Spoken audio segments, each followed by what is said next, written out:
call it disunity. What I will call it would be functionalism. I would say that the party has got into a state of functionalism. Once it's a party, we cannot say we are disunited. We are united on one cause, which is the foundations for which the Dankwa Dombo Busia tradition was formed, the foundations on which the UGCC was formed. And so we are united in that front. What I will say is that there is functionalism, and one of the things that can come to bear is that Kennedy bridges all functions. All factions that has been in the political party from 1990. Kennedy has good relationships with every single person, either the Kufuor camp, either the Kufuor camp, because the Kufuor has been leader of the party for 16 years and President Kufuor has been leader of the party for 12 years. And so if you're looking at functionalism, Kennedy is the one that can be able to bridge all of these functionalism. And no doubt in my mind that the conversations that are going on at the backstage clearly indicates to me that there are people that are willing to come on board to be part of the party again, renewed strength, renewed energy, because they feel that Kennedy is the person that understands them, Kennedy is the person that has been with them over the years, and Kennedy is the person that can bring them back into the party. Okay. And I support such a statement. I don't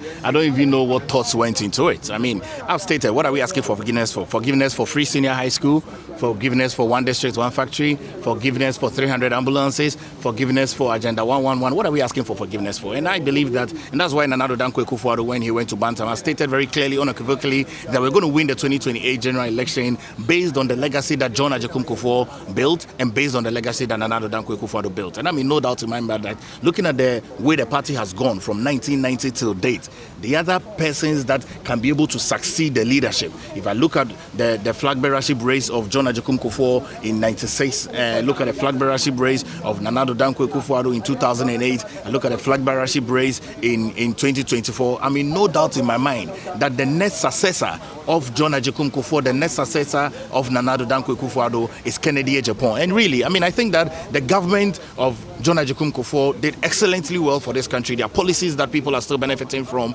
Even after his tenure is over, it's become a civic responsibility for the Ghanaian people. It's the same way the legacies and the policies that Nana Addo Dankwa Akufo-Addo put together is still being enjoyed by the Ghanaian people. The Ghanaian people are still enjoying free senior high school. The Agenda 111, though we couldn't complete all of that, about 30 plus that were completed, the Ghanaian people are enjoying that. And so really, if you look at the things that the New Patriotic Party has done as a civic responsibility for this country, no doubt in my mind that the one that can be able to build upon the foundations that has been laid is Kennedy Agyapong. He's bringing jobs, he's bringing infrastructure, he's bringing agriculture, he's bringing industrialization, he's making sure that the young people have sustainable jobs more and more in this country. Right. So the New Patriotic Party is a very big party.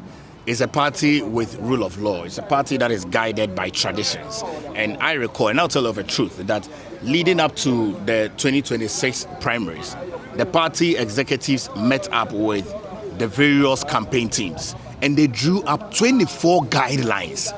24 guidelines that must guide everybody that is involved in this campaign from all the various camps. 24 guidelines that were put together.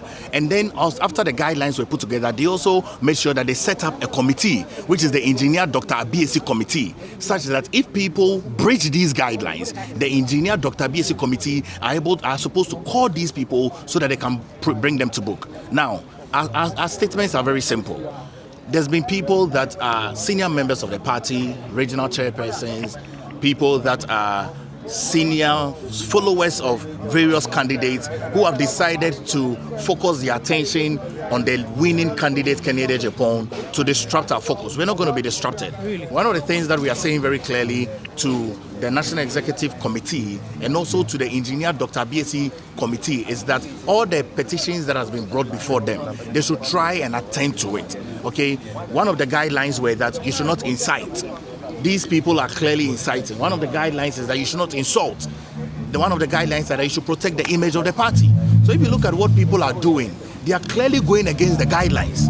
And in this party, how do I even put it? In this party, what you do not expect, really, is that people go away from the value system that has built this political party. We've built a value system over the years. And sometimes people say that, when did you join the political party? And so because you recently joined, you must not make a statement. Now I'll tell you something, in 1945, I was not born.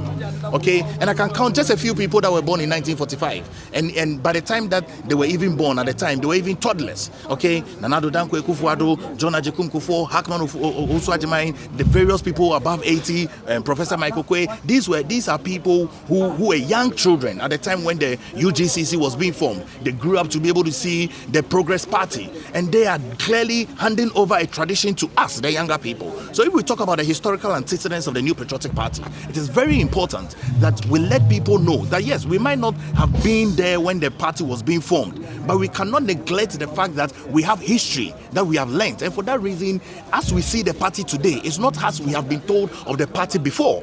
So these statements that we've brought out from our camp is to let the National Executive Council know, and also the engineer Dr. BSc committee know, that these people are disrupting the forged unity that we all expect to have. It's been stated very clearly, unequivocally, that the results of the 2026 primary should be accepted by all. So when Kennedy Agyapong wins, all other campaign teams are disbanded, and then we now come together as one political party to be able to tackle the 2028 general election. How do you respond to people who say that Kennedy Agyapong, was one of the people who caused MPP's defeat? I'm wondering how people can come to terms with that, because Kennedy was not a flag bearer. Kennedy was not on the ballot paper. And I look at the history from 1996. From 1996, John Agyekum Kufuor as flag bearer had more votes than all his parliamentarians put together. The 2000 election that brought John Agyekum Kufuor into government, John Agyekum Kufuor had more votes than all the parliamentarians put together. The second term of John Agyekum Kufuor in 2004, he had more votes than all the parliamentarians put together. The 2008 election that took us to a runoff where Professor Johnny Evans Atta Mills won with 23,000 at 10. Okay, Nana Addo Dankwa Akufo-Addo had more votes than all the parliamentarians put together. The 2012 election that took us to the Supreme Court, Nana Addo Dankwa Akufo-Addo had more votes than all the parliamentarians put together. The reason why the 2016 election, Nana Addo Dankwa Akufo-Addo had more than 1 million votes is clearly because he's been a candidate of viability. He's been a candidate of credibility. He's been a candidate that has stood the grounds, and his numbers were growing incrementally. The 2020 election, Nana Addo Dankwa Akufo-Addo also increased his votes. He had about 6.7 million votes, more than all his parliamentarians put together. We left a voter margin of 6.7 million for the new flag bearer. He significantly reduced it to 4 million plus, and all the parliamentarians that stood for the 2024 general election had 5 million plus votes. And so really, for me, if people are saying that Kennedy was the one that caused the defeat of the 2024 election, it clearly tells you that they don't understand the moral fabric and the value chain of what this whole politics is all about. Kennedy was not a candidate. Kennedy campaigned all across the country. Even when he was not a candidate, he went to every single constituency to campaign for the parliamentary candidates. And I can tell you of a truth, the parliamentarians had more votes, clearly because Kennedy was there to campaign for them. The flag bearer could not sell himself. Look, in leadership, and I'll tell you of a truth, if my car is spoiled, I need a bigger car to help my car pull. Is that correct? Because that bigger car must be powerful enough, okay? But if in a case that I have a truck that is spoiled, I cannot use a smaller vehicle to pull a truck. It means that as a leader, you must have the capacity to be able to move your followers across board. We had someone who did not have the capacity to move the followers across board. John Agyekum Kufuor moved the followers across board. Nana Addo Dankwa Akufo-Addo moved the followers across board. And you look at it, everywhere you go, people are doing street research. Everywhere you go, from Ahafo to Bono to Kumasi to Ashanti to Volta to Northeast to Wale Wale, everywhere you go, everybody is saying, bring Kennedy Agyapong and we'll vote for Kennedy. And I'll just end with this. There are three types of politicians. There are politicians that their party likes them, their country likes them. There are politicians that their party likes them, their country does not like them. And there are politicians that their country likes them, their party does not like them. Kennedy is a politician whom the party likes him and the country likes him. And that is the one that can give us victory in the 2028 general election. All right, thank you, Doc. Thank you for the opportunity. Please, your name. My name is Dr. Palgrave Boachidankwa. All right, thank you. What's your name and what's the purpose of this holding this worship? My name is Reverend Alexa Champon, immediate past chairman of NPP Germany, and one of the aides to Honorable Ken and the head of the diaspora and religious affairs of Team Ken. And the purpose of this meeting is to have absolute worship and praises unto the Most High God because we see that God is the ultimate, He is the Almighty God, and everything rises and falls under His feet. And so we know that with Him, if we acknowledge Him as our Lord and our Savior and the Creator of the universe, as far as this meeting and this our campaign is concerned, He will give us victory. Okay, somebody will ask, why will you people wait for that long time before now that you are hosting this worship? Oh, in fact, as a prayer, we've been doing it. But just that, everything has its own time. And we feel that this is a appointed time of within our calendar and also within God's agenda. And that we just returned from the US, my boss and few among us. We went there for a campaign to meet some gurus, some people as well. We have come back, and the second phase of our campaign, we are about to kickstart. And my boss decided that we do something of this nature to acknowledge God. Okay. So he depends on God. Okay. He doesn't depend on any other medium. He fears God, he loves God, and he wants us to do this to lift the name of the Lord higher and higher. And we don't have any other power behind us apart from God's power. Okay. Talking of the campaign, do you think Honorable have the zeal to win this campaign? By the grace of God, he is winning. And he will win, and his victory will be very sweet and very marvelous. And the doubting Thomas eventually will see that he is ordained by God to lead this country. At the moment, MPP is not in good shape, and it takes a personality or a caliber of Honorable Ken to bring the party together and also to be able to help us to win power. We are not looking for just a flag bearer or a presidential candidate, but we need a winnable candidate. And the winnable candidate, as we speak, is only Honorable Ken. I mean, you can go and have interview elsewhere, just congregate about 100 people, interview them about MPP, who is likely to win power for us. Everyone will tell you about 60-70% of that 100 people that you used as a sample will tell you that Honorable Ken is a people's choice, the Ghanaians' choice. And so I appeal to the delegates of our party that they should go and vote massively for Honorable Ken Agyapong, because it is power that we need. We don't just need a flag bearer. Okay. Somebody will say that, talking of the caliber of who Honorable is, won't you see it to be a competitive game for between him and Dr. Mahamudu Bawumia, was he had been a vice president before? So don't you think that going to that, it to be a competitive game? To me, the level that our former flag bearer lost the elections, if it were to be in Germany, the very first night that he conceded the defeat, he would have resigned Wow. entirely from politics. Really? Oh, yeah. I'm talking from experience from Germany. Okay. Ghana here, he can have his way, but in Germany. And so, my advice will probably be to him that He should resign. he should resign. Wow. Yeah, because he cannot lead us to victory. We want power. We don't need flag bearer, just ordinary flag bearer. We don't need it for anything. We need flag bearer who can give us power. So my appeal to him is to resign honorably, so that the party can have a winnable candidate, and then we move on. Okay. Somebody will say that Honorable is having a quick-tempered person. Do you think that with that, Ghanaians will be convinced to let him lead 2028, being the president in the year 2028? Honorable Ken is not a quick temper. He's not a quick-tempered. Every human being is a quick-tempered. If you push the person to the extreme end, you'll get to know what is within the person. But just look at what some of our party members are even doing to him currently. Over 6 months now, somebody has just put microphone before him, raining insults, saying a whole lot of things that are not even true. Have you heard Honorable Ken coming out to say anything? So that alone should tell Ghanaians, that alone should tell our party delegates that Honorable Ken is a person that can lead our party. That is a person, Honorable Ken is a person or a caliber of person that can also win victory or win power for us come 2028. If we really mean business as a party. Any political party that does not win power is, I would say, what are we there for?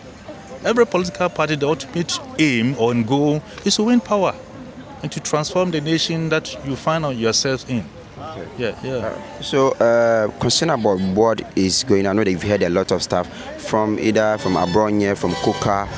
What would you like to say about that? From Abronye and then KOKA, what would you like to say about that? German will say kein Kommentar. That means no comment about this. But if I should comment about it, I would rather give them advice that nobody knows tomorrow. Okay. And you never know where your helper, where you will meet your helper. So they are just young. They may be of my age, but they should sit up. Okay. Yeah, I will advise them, strongly advise them, that they should sit up. And those people who are behind them, they should bow themselves in shame, their head in shame. Because what is this for? Why? Let's leave them aside. Okay. We don't need these things. Right. We are focused. My boss is focused, and those of us behind him, his personal assistants, the people around him, the leadership of Team Ken, we are focused. We don't have time for these people. All right. Talking of the business side, with Honorable, do you think that him being, if Bad God Grace is able to lead Ghana 2028, would our business sector, how will it cope with it? Because right now, looking at the business aspect of the cocoa have been rise up. Do you think Honorable will make things better in the business sector as being a businessman? Honorable Ken is an astute businessman and politician. He's not just a politician, but he's a businessman. So he will use his business ideas and the wisdom, the knowledge that he has in businesses to transform the nation, to create businesses, to help us build youth who can be identified as millionaires, and probably you and I may be one of them. So you can be excited that you are a youth and you are a delegate as well, that you are going to vote, that you vote for somebody who will actually lead you in such a way that your life will be much, much better off than somebody who will come and just give you a handout today, give you 20,000 Ghana cedis. After all, allow me to say that 20,000, it may not be able to transform your life. Yeah. But if somebody teaches you how to fish, then it may be for eternal or it may be a generational. Yeah. And so that is what I will advise the delegates of our party, especially the youth within the delegates, that they should go for somebody who is a job creator. Honorable Ken has I've been going around with him for some time to some of his companies. Okay. It's so amazing. As I said, I have lived in Germany. When I was going to Germany to study, I was 17. I've lived there for almost 32 years. And so I know what I'm talking about. The man is such an amazing personality. And Ghana will be the luckiest country to have him as a leader. And so the delegates should go for Honorable Ken, not any other person. Thank you. All right. With the business-wide, with the rating between Dr. Mahamudu Bawumia and Honorable Ken, how will you rate them, the two of them? When we talk about business, why do you mention Dr. Mahamudu Bawumia? Please. I only speak for my boss, my candidate. Honorable Ken is a businessman. He's a job creator.